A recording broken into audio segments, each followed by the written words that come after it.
Hello everyone, welcome to Uttam's academy.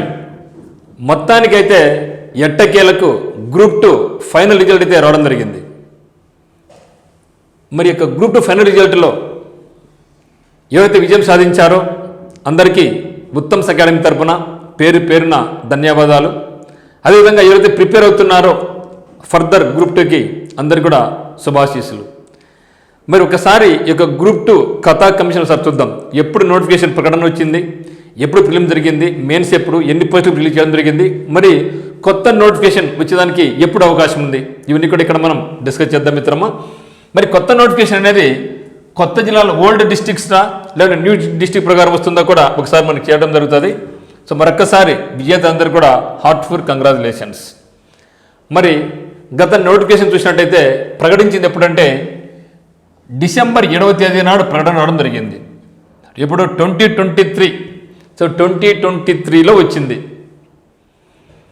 మరి notification ఎప్పుడు release చేశారంటే 21/12/2023 నుంచి అప్లై చేసుకోవడానికి మనకు టైం ఇవ్వడం జరిగింది.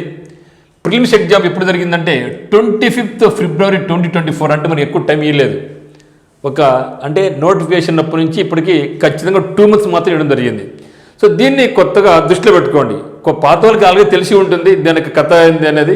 మరి కొత్తగా ఎవరైతే ఎంటర్ కావాలనుకుంటున్నారో గ్రూప్ 1 సర్వీసెస్, గ్రూప్ 2 సర్వీసెస్ ఎవరైతే ఎంటర్ కావాలనుకుంటున్నారో మీరు ఒకసారి దీన్ని బాగా గమనించండి.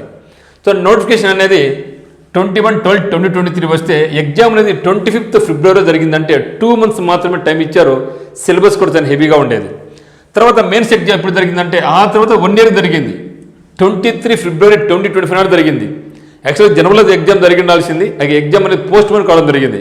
సో పోస్ట్ పోన్ చేసుకుంటూ 23 ఫిబ్రవరి అంటే మెయిన్స్కి మళ్ళీ ఎక్కువ టైం ఇవ్వడం జరిగింది. దాదాపుగా మళ్ళీ 1 year పైన ఇవ్వడం జరిగింది. 1 year మనకి ఇచ్చారు టైం యాక్చువల్గా. ఓకే, దీన్ని మనం దృష్టిలో పెట్టుకోవాలి. అంటే 23లో వస్తే 25లో వచ్చింది. మరి ఫైనల్ రిజల్ట్ ఎప్పుడు ఇచ్చినారు చూడండి, 27 జనవరి 2020, మళ్ళీ 1 year టైం తీసుకోవడం జరిగింది. యాక్చువల్గా ఫస్ట్ ఎగ్జామ్ జరిగింది 25 జనవరి, మళ్ళీ 1 year. చూడండి, ఇది ఇప్పుడైనా కాదు ఎప్పుడైనా సరే గ్రూప్స్ పరిస్థితి ఏపీపీఎస్సీ గ్రూప్ 1 కానీ గ్రూప్ 2 కానీ పరిస్థితి ఇదే విధంగా కొన్నిసార్లు ఉంటుంది. ప్రతిసారి ఇట్లా ఉంటుంది మనం చెప్పలేము, కానీ ఇట్లా ఉండే అవకాశం ఉంది. అంటే దీన్ని బట్టి మనకి ఏమర్థం అవుతుందంటే ఈ యొక్క ఫీల్డ్లోకి ఎవరైతే కొత్తగా ఎంటర్ కావాలనుకుంటున్నారో మనకు పేషెన్స్ బాగుండాలా. ఓర్పిక లేకపోతే ఇక ఫీల్డ్లో మనం నిలబడలేం. ఫైనల్ రిజల్ట్ వచ్చిన తర్వాత మళ్ళీ అక్కడ మన పేరు ఉండకపోవచ్చు, మళ్ళీ ప్రిపరేషన్ కావాల్సిందే. అంటే ఒక నోటిఫికేషన్ రావాలంటే మినిమం మనకు 4 సంవత్సరాలు పడుతూ ఉంటుంది. 3 నుంచి 5 years పడుతుంది. కాబట్టి కొంచెం పేషెన్స్గా ఈ యొక్క 2 years కావచ్చు, 3 years కావచ్చు, అనేకమైనటువంటి అవాంతరాలు వస్తూ ఉంటాయి, ఒడిదుడుకులు వస్తూ ఉంటాయి. ఇంట్లో ప్రెజర్స్, బయట ప్రెజర్స్, ఫ్రెండ్స్ దగ్గర ప్రెజర్స్, ఇవన్నీ ఉంటాయి. ఇవన్నీ తట్టుకొని ఆటుపోటని తట్టుకుని నిలబడగలిగితేనే సక్సెస్ మనకు వస్తుందన్నమాట. మరి మొత్తం చూస్తే ఇప్పుడు ఫిలప్ చేసిన పోస్ట్ ఏంటంటే 891 మాత్రమే. ఇంకా 14 పోస్టులు ఇంకా పెండింగ్ పెట్టారు. ఇక పెండింగ్ ఎవరికంటే క్రీడా కోట ఉండే వాళ్ళకి, మరి దివ్యాంగులకు కోట వాళ్ళకి కొన్ని ప్రాబ్లమ్స్ వల్ల పెండింగ్ పెట్టారు. సో మొత్తం 905 వేకెన్సీకి అయితే రావడం జరిగింది నోటిఫికేషన్. మొత్తం ప్రస్తుతానికి 891 రోల్ నెంబర్స్ ప్రకటించడం జరిగింది. 1:2 తీశారు. ఇంకా కొందరు పేర్లు లేవు. వాళ్ళందరూ కూడా చాలా డిసప్పాయింట్, నిరాశతో ఉంటారు ఖచ్చితంగా. ఎవరైనా మీరైనా మనమైనా ఆ యొక్క నిరాశ ఉంటుంది. మరి వాళ్ళందరూ త్వరగా కోలుకొని ఫర్దర్గా మళ్ళీ యుద్ధానికి సిద్ధం కావాలని నేను కోరుకుంటున్నా. మరి కొత్తగా ఎంటర్ అయ్యే వాళ్ళ పరిస్థితి ఒకసారి చూద్దాం. సో కొత్తగా ఎంటర్ అయ్యే వాళ్ళకు లేదా పాత వాళ్ళకైనా సరే, మెయిన్ కొత్త వాళ్ళు ఎంటర్ వాళ్ళు గమనించండి. ఎప్పుడు రావచ్చు ఒక న్యూస్ మళ్ళీ కొత్త అంటే 2026లో వచ్చే అవకాశం ఉంది, లేదా 2027 అనుకుంటే. మరి ఖచ్చితంగా అయితే మనకు ఇప్పుడే నోటిఫికేషన్ రాకపోవచ్చు. ఎందుకంటే వీళ్ళందరినీ ఫైనల్ సెలక్షన్స్కు రిజల్ట్ అయితే వచ్చింది. మళ్ళీ వాళ్ళకు యాంటీసిడెంట్ సర్టిఫికేట్స్ వెరిఫికేషన్ ఉంటుంది, పోలీస్ వెరిఫికేషన్ జరుగుతుంది. మళ్ళీ వీళ్ళందరూ జాయిన్ కావడానికి నాకు తెలిసి ఇంకా మినిమం 1 month నుంచి 2 నెలలు పడుతుంది ఖచ్చితంగా. సో ఇమ్మీడియట్గా తర్వాత మళ్ళీ ఇప్పుడే కొత్తగా నోటిఫికేషన్ ఇవ్వకపోవచ్చు. నేను అనుకోవడం అంటే యాక్చువల్గా మనకు జాబ్ క్యాలెండర్ అనేది ఇచ్చి ఉంటే మనకు తెలిసేది. మరి జాబ్ క్యాలెండర్ జనవరి 1 2 సార్లు అయిపోయింది, పండగ అయిపోయింది. మరి చాలామంది అనుకున్నట్లు నారా లోకేష్ గారి జన్మదినమైనటువంటి జనవరి 23కి ఇస్తారనుకోవడం జరిగింది. అది కూడా లేకుండా పోయింది. ఇప్పుడు మళ్ళీ అందరూ ఏమనుకుంటున్నారంటే ఉగాదికి ఇస్తారనుకుంటున్నారు. బట్ ఏదేమైనా సరే గవర్నమెంట్ నుంచి ఒక స్పష్టమైన ప్రకటన అయితే లేదు. ఇస్తే బాగుంటుంది. మరి గవర్నమెంట్ ఎందుకో కొంచెం తాస్తారం చేస్తుంది అనిపిస్తూ ఉంది. అదే మాదిరిగా ఇప్పుడు ఈ యొక్క ఎండోమెంట్ డిపార్ట్మెంట్ నుంచి 104 పోస్టులు ఏవైతే ఉన్నాయో వాటిని కూడా సచివాలయ ఉద్యోగులు సర్దుబాటు చేయాలనేసి నిర్ణయించినట్లు తెలిసిందనమాట. దానివల్ల నిరుద్యోగులు అయితే మాత్రం తీవ్ర అసంతృప్తి ఉంది. మరి దాన్ని బయటకు వచ్చి ఏదైనా సరే మన మినిస్టర్స్ కావచ్చు, సీఎం గారు కావచ్చు, డీసీఎం గారు కావచ్చు, లేదా విద్యాశాఖ మంత్రి కావచ్చు బయటకు వచ్చి ప్రకటిస్తే బాగుంటుంది. బట్ ఆ ప్రకటన అయితే ఇంకా రాలేదన్నమాట యాక్చువల్గా. మరి ఏం జరుగుతుంది లోపల తెలియదు. సో ఈ యొక్క తరుణంలో ఇక గ్రూప్ 2 రిజల్ట్ రావడం అనేది ఒక మంచి శుభ పరిణామమే. మరి నేను అనుకోవడం అయితే మాత్రం 2026 2-3 మంత్స్లో వచ్చే ఛాన్స్ అయితే లేదు, కానీ ఈ యొక్క ఇయర్ చివరికల్లా అయితే వచ్చే అవకాశం ఉంది. ఎందుకంటే గతంలో మనకి ఎప్పుడు వచ్చింది, ఇది డిసెంబర్ వచ్చింది కాబట్టి, ఈవెన్ ఎస్ఐ కానిస్టేబుల్స్ డిసెంబర్లో వస్తూ ఉంటాయి కాబట్టి జనరల్గా ఎందుకు అది నవంబర్ డిసెంబర్ అంటే వస్తూ ఉంటాయి. అట్లా ఎత్తుకున్నా కూడా ప్రజెంట్ కొత్తగా ఈ యొక్క ఫీల్డ్ ఎంటర్ అయిన వాళ్ళు 2-3 నెలల సిలబస్ అయ్యే ప్రసక్తే లేదు. మీరు ఆఫ్లైన్ కోచింగ్ అయినా ఆన్లైన్ కోచింగ్ అయినా అంత తొందరగా అయిపోదు. అది మినిమం 6 నెలలు టైం పడుతుంది. సో ఇప్పటి నుంచి మీరు జనవరి అయిపోయింది అనుకోండి, ఫిబ్రవరి, మార్చి, ఏప్రిల్, మే, జూన్, జూలై 6 నెలలు ఏంది కంప్లీట్ సిలబస్ కంప్లీట్ చేసుకోవడానికి. తర్వాత మళ్ళీ రివిజన్ చేసుకోవాలి, మోడల్ ఎగ్జామ్స్ రాయాలి, డిస్కస్ చేసుకోవాలి. ఇదంతా చేసుకుని కూడా అంటే ఇది ఒక రైట్ టైం అనుకోండి. ఇంకా ఎప్పుడైనా రాని మాకు సంబంధం లేదు, రావడం అయితే పక్కా. ఎందుకంటే గవర్నమెంట్ ఫామ్ అయిన తర్వాత ఒక్కసారి ఇది ఇచ్చిపోతారు, నో డౌట్ దాంట్లో. సో గతంలో జగన్మోహన్ రెడ్డి గారు ఉన్నారు, అప్పుడు 2023లో వచ్చింది నోటిఫికేషన్. ఇప్పుడు గవర్నమెంట్ ఫామ్ మళ్ళీ మనకు దాదాపుగా 1.5 year పైన అయిపోయింది, ఇంకా రాలేదు. ఈ ఇయర్ అంతా వెయిట్ చేసి కొత్తగా ఇచ్చే అవకాశం ఉంది. సో ఇయర్ ఇవ్వకపోయినా సరే, వరస్ట్ కేసు అయినా సరే ఖచ్చితంగా మనకు 2027 సరే ఇచ్చి తీరాల్సిందే, వేరే ఆప్షన్ లేదు. మరి ఈ యొక్క లాంగ్ ప్రిపరేషన్ గోల్గా పెట్టుకొని ప్రిపరేషన్ కొనసాగించండి. ఈ యొక్క ఫీల్డ్లో ఏదైతే ఎంటకాలనుకున్నా ముఖ్యంగా ఏపీపీసీ గ్రూప్, ఏపీపీసీ వాటికి ఖచ్చితంగా పేషెన్స్ ఉండాలి. దాని మెయిన్ కారణం ఇదే చూడండి. ప్రకటించింది 2023లో, నోటిఫికేషన్ రావడం 2012లో, ఫిబ్రవరిలో ఎగ్జామ్ జరిగింది. ఆ తర్వాత 1 year మెయిన్స్ జరిగింది. ఆ తర్వాత 1 yearకు ఫైనల్ రిజల్ట్ ఇవ్వడం జరిగింది. సో దీన్ని మీరు దృష్టిలో ఉంచుకోండి. సో పేషెన్స్ అనేది లేకపోతే ఈ యొక్క ఫీల్డ్ నిలబడలేం. Not only groups, any competitive examinations నిలబడలేం. బ్యాంక్స్, ఎస్ఎస్, రైల్వేస్ అనేది ఎవరి ఇయర్ వస్తూ ఉంటుంది. ఇలా నెక్స్ట్ ఇయర్. ఇది అట్లా కాదు. ఒక గవర్నమెంట్ వస్తే నెక్స్ట్ గవర్నమెంటే. ఇది ఎందుకంటే ఇక గ్రూప్ 2, గ్రూప్ 1 అనేటివి కంప్లీట్గా రాజకీయాలతో మిళితమైపోయినాయి కాబట్టి ఇటువంటి ఆటంకులు వస్తూ ఉంటాయి. నువ్వు అనుకున్నా, నేను అనుకున్నా, ఇప్పుడు కొత్త కాదు, నేను ప్రిపేర్ అయినప్పుడు కూడా. సో ఇవి 1995 విషయం చెప్తున్నా. అప్పుడు నాకు కూడా సజెస్ట్ చేసే చాలామంది ఫ్రెండ్స్, గ్రూప్స్ పోదామా, బ్యాంక్స్ పోదామా అనుకున్నప్పుడు చాలామంది సజెస్ట్ చేసిందంటే గ్రూప్స్ వద్దురాబ్బా, గ్రూప్స్ అనే పెద్ద తలనొప్పి, అది ఎప్పుడు వస్తే తెలియదు, ఎప్పుడు పోతే తెలియదు, నీకు జాబ్ వచ్చే కొద్దీ పిల్ల అయిపోయింటుంది, పిల్ల కూడా పుట్టిన వాళ్ళు కూడా పెద్దలు అయిపోయింటారు, అప్పుడుగా నీకు జాబ్ రాదు అనేవాళ్ళు అనమాట. అందులో నేను బ్యాంక్ సైడ్ పోయినా. ఇది అయిపోయింది చెప్పేది, ఇప్పుడు దాదాపుగా నేను చెప్పేది ఇది 30 years బ్యాక్ స్టోరీ. ఇప్పుడు అదే జరుగుతూ ఉంది. అంటే ఈ యొక్క ఏపీపీఎస్సీ రీఫార్మ్స్లో ఎటువంటి మార్పులు చేర్పులు అప్పుడు అట్లే కథ ఇప్పుడు అట్లే కథ కొనసాగుతూనే పోతా ఉంది. ఇంకా ఏదో గతంలో జగన్మోహన్ రెడ్డి గారు ఇస్తారని చెప్పడం జరిగింది, క్యాలెండర్ ఆయన అట్లా వెళ్ళిపోయినాడు. తర్వాత ఇప్పుడు మన విద్యాశాఖ మంత్రి నారా లోకేష్ గారు కూడా చెప్పడం జరిగింది, ఎవ్రీ ఇయర్ క్యాలెండర్ ఇస్తారని చెప్పినారు. ఇది కూడా అట్లా కొనసాగుతూ ఉంది. ఎవరు వచ్చినా కూడా వాళ్ళ పని వాళ్ళు చేస్తూ ఉంటారు, మనం నమ్మాల్సిన అవసరం లేదు. కానీ మన పని మనం చేసుకుంటూ పోతూ ఉండాలి. మన పని ఏమంటే కంటిన్యూగా మనం ఏమైతే గోల్ పెట్టుకున్నామో ఎక్కడ కూడా నిరుత్సాహం లేకోకుండా ముందు కొనసాగుతూ పోతూ ఉంటేనే సక్సెస్ వస్తుంది. తప్పితే మనం వీళ్ళు నమ్ముకుంటే మాత్రం ఇబ్బంది పడతాం.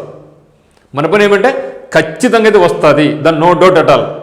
ఎందుకంటే నెక్స్ట్ మళ్ళీ ఎలక్షన్స్ కల్లా గ్రూప్ 2 ఇవ్వకుండా నెక్స్ట్ ఎలక్షన్కు ఖచ్చితంగా ఏ పార్టీ కూడా, ఏ గవర్నమెంట్ కూడా పోయే ప్రసక్తి లేదు. కాబట్టి రావడం అయితే పక్కా.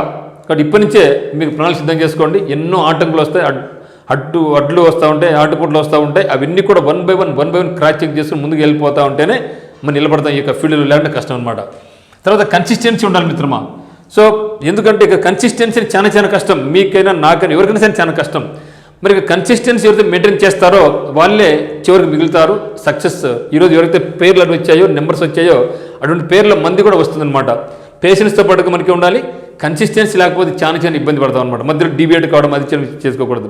ఇప్పుడు కాదు రిలేటెడ్ జాబ్స్ అన్ని రాసుకుంటూ ఉండొచ్చు. ఓన్లీ గ్రూప్ 2, ఓన్లీ గ్రూప్ 1 కాకుండా దీనికి సంబంధించి రిలేటెడ్ ఏమున్నా కూడా. సో నేను చూశాను చాలామంది ఇక గ్రూప్ 2లో సెలెక్ట్ అయిన వాళ్ళు, కొంత నాకు మార్నింగ్ 5 మంది కూడా కాల్ చేయడం జరిగింది. వాళ్ళు చూసుకుంటే కొందరైతే 17 years వాళ్ళు కూడా ఉన్నారు. అంటే ఈ ఫీల్డ్లోనే ఉండేవాళ్ళు గత 17 సంవత్సరాల నుంచి ప్రిపేర్ అవుతూ ఉన్నారు. ఈరోజు సక్సెస్ కావడం జరిగింది. వాళ్ళు కూడా అట్లే ఖాళీగా ఏం లేరు. కొందరు సచివాలయంలో కొందరు జాబ్ చేస్తున్నారు, కొందరు టీచర్ జాబ్స్ రావడం జరిగింది.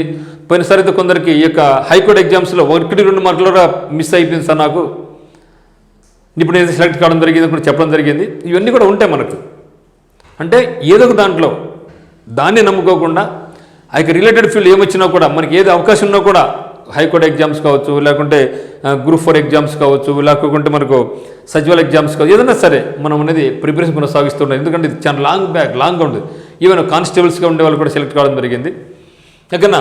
తర్వాత ఆల్వేస్ బీ పాజిటివ్. ఎందుకంటే ఈ యొక్క సుదీర్ఘ ప్రయాణం ఇది, ఏదో 3 months 6 months కాదు, ఇది ఒక సుదీర్ఘ ప్రయాణం. 2 years కావచ్చు, 3 years కావచ్చు, 4 years కూడా కావచ్చు. సక్సెస్ రాదు, మళ్ళీ ప్రిపేర్ కానీ మళ్ళీ 3-4 years పడుతుంది. అంటే ఇది ఒక సుదీర్ఘమైనటువంటి జర్నీ అనమాట. ఇక జర్నీలో ఉండాలంటే ఖచ్చితంగా మనం ఎప్పుడు కూడా పాజిటివ్గానే ఉండాలి. నెగిటివిటీ జోలిపోతే మాత్రం మనం కుప్ప కూలిపోతాం, ముందుకు పోలేని పరిస్థితిగా ఉంటుందన్నమాట. తర్వాత దాంతోపాటుగా ప్రాక్టీస్ అని చాలా ఇంపార్టెంట్. కొందరు ప్రాక్టీస్ చేస్తే ఎగ్జామ్స్ రాసుకుంటే నాకు టైం వేస్ట్ అనుకుని రాయరు, కానీ ఎవరైతే ఇక ప్రాక్టీస్ ఎగ్జామ్స్ రాసుకుంటారో వాళ్ళకైతే మాత్రం అది ఉండాలి. అది లేకపోతే చాలా ఇబ్బంది. ఎప్పుడైతే మనం చదివిస్తున్నామో ఆ చదివింది కరెక్ట్గా చేస్తున్నామా లేదా యంత్రం తీసుకుంటుంది అనే దానికి డిసైడ్ చేసేదే ఈ యొక్క మాక్ ఎగ్జామినేషన్స్. ప్రాక్టీస్ అని చాలా ఇంపార్టెంట్ అనమాట. మరి రూమర్స్కి ఎప్పుడు కూడా మనం దూరంగా ఉండాలి. మనం గతంలో చూసాం గ్రూప్ 2 సంబంధించి మెయిన్ ఎగ్జామినేషన్ అప్పుడు. సో చివరి క్షణం వరకు పోస్ట్ పోన్ అనుకోవడం జరిగింది. ఈవెన్ సీఎం గారి యొక్క ఆడియో వాయిస్ కూడా బయటకు వచ్చింది, ఎగ్జామ్ పోస్ట్ పోన్ చేపిస్తానే. లాస్ట్ చివరి క్షణం చెప్పారు మనకి ఎగ్జామ్. సో నైట్కి వచ్చింది, ఏపీపీఎస్సీ చైర్మన్ మా మాట వినడం లేదు కాబట్టి ఎగ్జామ్ జరుగుతుంది అని ప్రకటించారు. అప్పుడు చూడండి పరిస్థితి ఎట్లా ఘోరంగా ఉంటుందో. అందువల్ల రూమర్స్కి దూరంగా ఉండండి, చాలా కష్టం అనమాట. సో రూమర్స్ ఎన్నో వస్తూ ఉంటాయి, నో డౌట్ అట్ ఆల్, వస్తూ ఉంటాయి పోతూ ఉంటాయి. కానీ మనం మాత్రం స్థితప్రజ్ఞంగా ముందుకు పోవాలి, నమ్మకుండా ముందుకు పోవాలి. మన మీద నమ్మకం ఉండాలి, ఎవరిని కూడా నమ్మకూడదు, ఏ గవర్నమెంట్ కూడా నమ్మకోకుండా మన మీద మన నమ్మకంతో ముందుకు పోతేనే సక్సెస్ అని మనకు రావడం జరుగుతుంది. ఓకే. దీంట్లో ఎందుకంటే అనేక కోర్టు కేసులు వస్తూ ఉంటాయి, ఎప్పుడు వస్తుంది ఎప్పుడు ఆగుతుందో కూడా తెలియదు. దగ్గర వచ్చిన తర్వాత కోర్టు కేసు పడి ఆగిపోయి ఉంటుంది. అంటే మరి జాబ్లో జాయిన్ అయ్యేంత వరకు కూడా కొన్నిసార్లు ఇబ్బంది జరుగుతూ ఉంటుంది. కోర్టు కేసెస్ ఉంటాయి, పోస్ట్ పోన్మెంట్స్ ఉంటాయి, చాలా లేట్ జరుగుతూ ఉంటుంది, పొలిటికల్ ఇన్వాల్వ్ అయి ఉంటుంది, ఇన్ని రకాలుగా ఉంటాయి. మళ్ళీ జాబ్లో జాయిన్ అయిన తర్వాత ఇంకో గవర్నమెంట్ వస్తుంది, లేదు ఎన్ని అవకాశాలు జరిగినాయి, వీళ్ళ మీద సిట్ వేసినాం, వీళ్ళ మీద ఎంక్వైరీ వేసినామంటూ ఉంటారు. ఇవన్నీ కూడా చాలా సవాలక్ష ప్రశ్నలు కూడుకుంటుంటాయి అన్నమాట. ఇవన్నీ ముందు తోసుకుని పోవడం అంటే ఆశమాషి వ్యవహారం కాదు. ఆ యొక్క బలం, ఆ యొక్క ధైర్యం, ఆ యొక్క మైండ్ పవర్, ఆ యొక్క యాటిట్యూడ్ అనేది మనకు ఉంటేనే ఇక నిలబడగలం, లేకుంటే నిలబడలేమన్నమాట. సో ఇవన్నీ కూడా ఉంటాయి కాబట్టి ఏదైతే కొత్తగా రావాలనుకుంటున్నారో మీరందరూ కూడా ఇవన్నీ కూడా దృష్టిలో ఉంచుకొని మీకు ప్రాక్టీస్ మీరు చేయండి మిత్రమా. ఓకేనా. మరి ఇప్పుడు ఎంత వేకెన్సీ రావచ్చు అనుకుంటే చాలా గతంలో చాలా 2,000 వస్తాయి, 3,000 అన్నీ ఒట్టిది. సో నాకు తెలిసి 500 మినిమం అయితే 500 వస్తాయి. సో 750 వరకు, వరస్ట్ కేసు అయినా సరే 1000 వరకు పోతే తప్పితే అంతకన్నా ఎక్కువ వేకెన్సీ ఇచ్చే అవకాశమే లేదు. మినిమం అయితే 500 తగ్గవు. సో మ్యాక్సిమం 750 వరకు పోయే ఛాన్సెస్ ఉన్నట్టుగా చెప్తూ ఉన్నారు పెద్దలు. ఇది వరస్ట్ కేసు అయినా సరే 1000 కంటే ఎక్కువ పోదు. అందరూ అనుకుంటే 1500, 2000, 2500 వచ్చే ప్రసక్తి లేదు. దీన్ని మీరు దృష్టిలో ఉంచుకొని ప్రాక్టీస్ ఎక్కువ వస్తాయిలే, తోసుకుని పోతాయిలే అని మాత్రం పక్కన పెట్టేసేయండి. సో దీన్ని దృష్టిలో ఉంచుకోండి. ఓకే. ఇది న్యూ వేకెన్సీ అనమాట. మరి ప్రిపరేషన్ ఎప్పుడు మొదలు పెట్టాలి అంటే ఎప్పుడు అని వెయిట్ చేయదు, ఇప్పుడు పెట్టేసేయండి, తప్పేం కాదు. ఇంకా ఎందుకంటే రావడం పక్క నోట్ దాంట్లో అది ఇప్పుడు రేపు అనేది కాదు. ఒకటి గుర్తుంచుకోండి, ఇంకా రాలేదనుకోకపోతే ఒకవేళ ఇప్పుడు వస్తే నేను సిద్ధంగా ఉన్నానా అని మీరు ఒకసారి ప్రశ్నించుకోండి. సో ప్రశ్నించుకొని ముందుకెళ్ళండి. ఎప్పుడైనా కానిలేండి. సో 2028కి వెళ్ళైతే సరే ఖచ్చితంగా ఇచ్చి తీరాల్సిందే. ఓకేనా. సో దీన్ని దృష్టిలో పెట్టుకోండి మిత్రమా. సో ప్రిపరేషన్ అయితే మాత్రం ఇంకా వెయిట్ చేయకండి, ప్రిపరేషన్ అయితే మీరు మొదలు పెట్టేసేయండి. సో ఆల్వేస్ అప్డేట్ అవుతుంటాం మనం, ఎప్పుడు కూడా మనం అప్డేట్ అవుతూనే ఉండాలా. ఎందుకంటే ఎప్పుడు నోటిఫికేషన్ వస్తుందో తెలియదు, ఎప్పుడు ఎగ్జామ్ పెడతారో తెలియదు, ఎప్పుడు మెయిన్స్ ఉంటుందో తెలియదు. కాబట్టి మనం మాత్రం ఎప్పుడు కూడా అప్డేట్లోనే ఉండాలి. ఎప్పుడు ఎగ్జామ్ పెట్టినా కూడా యుద్ధానికి సిద్ధంగా ఉండాలి. ఆ తరహాలోనే మనకి ప్రాక్టీస్ మనం మొదలు పెట్టాలా. మరి మీకు ఏదైనా అప్డేట్ కొరకు కరెంట్ అఫైర్స్ కావాల్సిన వాళ్ళు ఉత్తమ్ సెకండ్ యాప్లో మీకు గ్రూప్ 1, గ్రూప్ 2 స్థాయిలో మీకు కరెంట్ అఫైర్స్ మీకు అందించడం జరుగుతుందన్నమాట. CA బ్రహ్మాస్త్ర 2026 అనే పేరుతో మనకి కోర్సులో కేవలం 400 రూపీస్కే మీకు డైలీ కరెంట్ అఫైర్స్, దాంతోపాటుగా MCQ, అదేపటిగా ఆన్లైన్ బిట్స్ కూడా మీకు అందించబోతున్నాం. ఆల్రెడీ కోర్సు మనం లాంచ్ చేయడం జరిగింది. ఇంట్రెస్ట్ ఉన్న వాళ్ళు ఒక్కసారి మనకు డిస్క్రిప్షన్ ఉన్నటువంటి ఉత్తమ్ సెకండ్ యాప్ డౌన్లోడ్ చేసుకోండి. మీకు ఒకవేళ ఈ యొక్క బ్రహ్మాస్త్ర కరెంట్ అఫైర్స్ బ్రహ్మాస్త్రం మీకు నచ్చితే మాత్రం మనకి కోర్స్ పర్చేజ్ చేయండి మిత్రమా. సో ఇది మిత్రమా. సో వన్స్ అగైన్ ఎవరైతే సెలక్షన్ లిస్ట్లో ఉన్నారో అందరికి కూడా పేరున ఉత్తమ్స్ అకాడమీ తరపున ధన్యవాదాలు తెలుపుకుంటున్నాం. అందరికీ హార్ట్ఫెల్ట్ కంగ్రాచులేషన్స్. మరి ఎవరికైతే మిస్ అయినారో మీరు అధైర్యపడుకోకుండా ముందుకెళ్ళండి. మీరు ఖచ్చితంగా నెక్స్ట్ నోటిఫికేషన్ మీరే ముందుంటారు, నో డౌట్. దాంట్లో మరి కొత్తగా అయితే ఎంటర్ అవుతున్నారో చెప్పాం కదా, అవన్నీ కూడా దృష్టిలో ఉంచుకొని మీకు ప్రిపరేషన్ మొదలుపెట్టండి. సో అందరికీ all the very best. Thank you for watching.